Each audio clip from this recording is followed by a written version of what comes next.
Long ago, on a hillside near Bethlehem, sat a very young shepherd, playing a gay, happy tune on his little wooden pipe.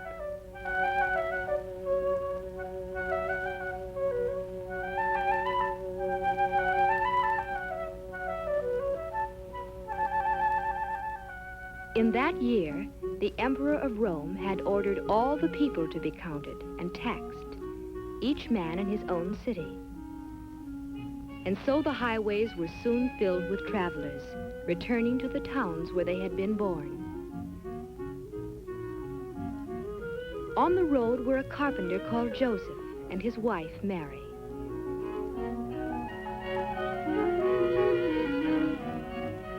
Their hometown, Bethlehem, was a city now filled with visitors, all looking for places to stay.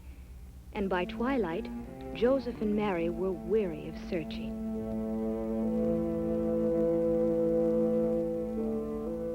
They had tried to find shelter for the night, and while people with plenty of money to offer were taken care of, Joseph and Mary were always turned away. Each place they stopped seemed to be full. Again and again they were disappointed and had to move on. When they came to the owner of one of the last inns, they were told that it too was full. But then the innkeeper remembered an old barn in back of his place of lodging. It was not much of a place, but Joseph and Mary were welcome to use it.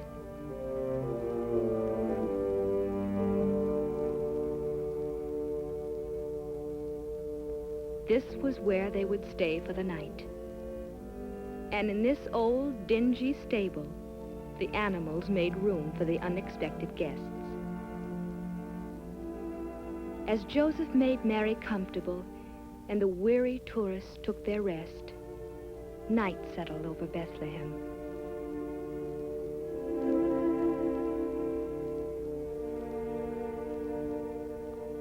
And in the stillness of that holy night, the little town waited silently for the wondrous gift that was to be given.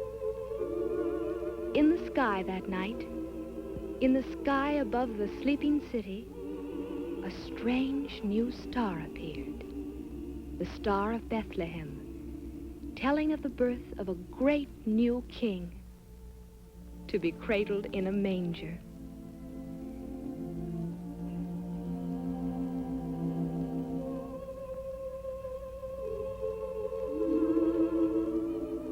And so it was that Christ the Savior was born in Bethlehem on that silent night so long ago.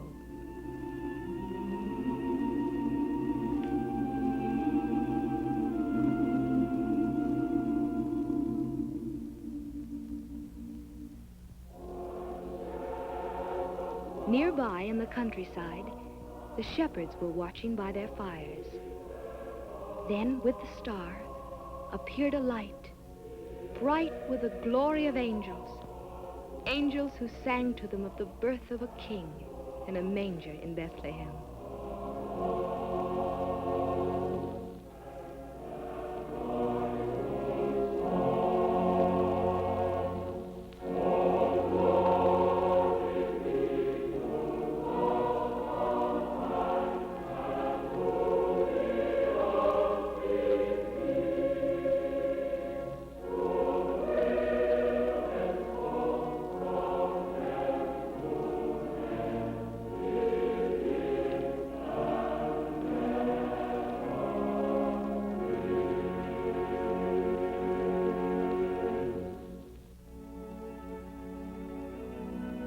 Full of wonder and surprise, the shepherds hoped to see the child of whom the angels sang.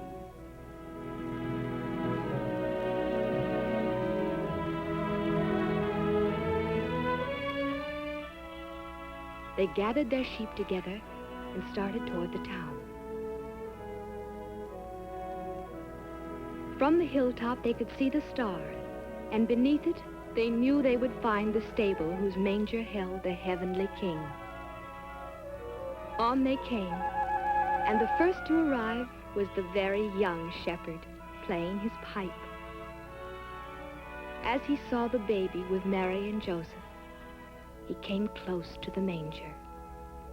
Before the holy child, the shepherds all knelt and offered to him the beloved pipe, a sheepskin cap, and a little lamb.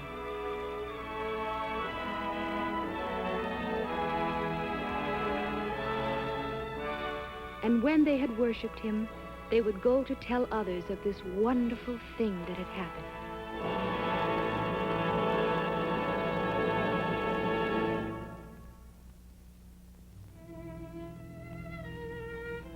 Far to the east, there were others who saw the star.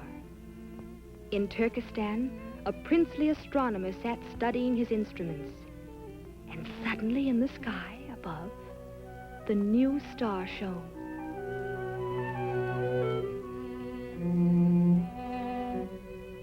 In India, a king watched from the balcony of his marble-columned palace as the star grew larger and larger.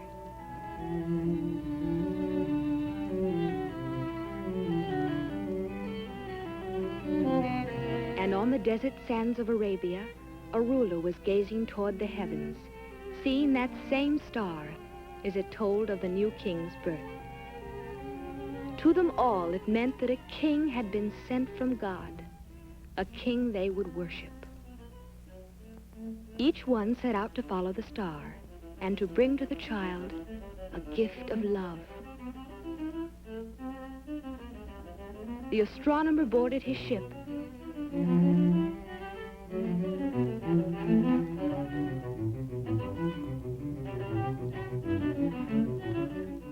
and sailed over the waves toward the guiding star.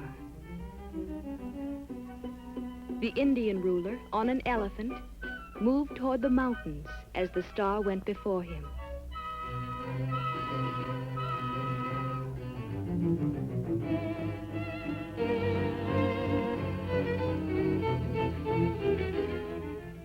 And from Arabia, across the desert, came the third king on a camel. It was a long journey and a hard one for all of them.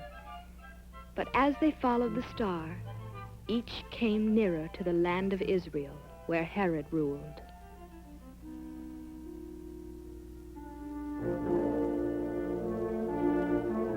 King Herod also saw the star and sent for his counselors.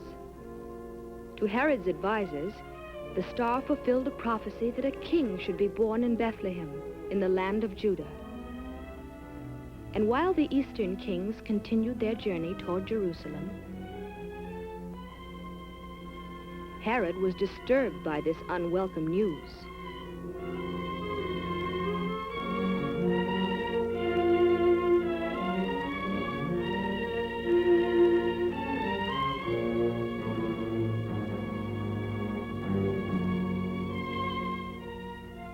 Thinking surely that King Herod could direct them to the newborn child, the wise men came to his palace to seek his advice. Perhaps they would find the babe there, in the palace.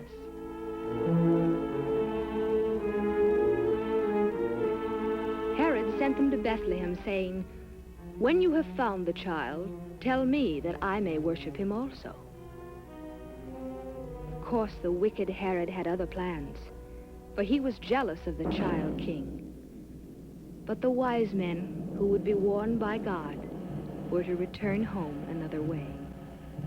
And so once more the kings from the east took their gifts and followed the guiding star. It led them out the north gates of the city, on toward the Bethlehem hills. Then, above the little town, it seemed to stop.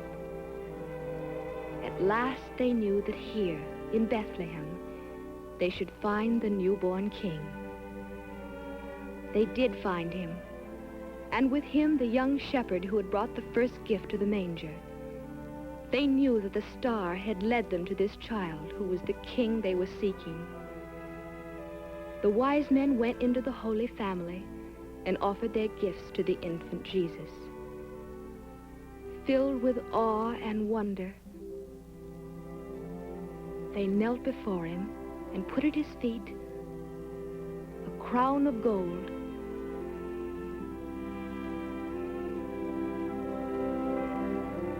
a chest of frankincense, a jar of myrrh.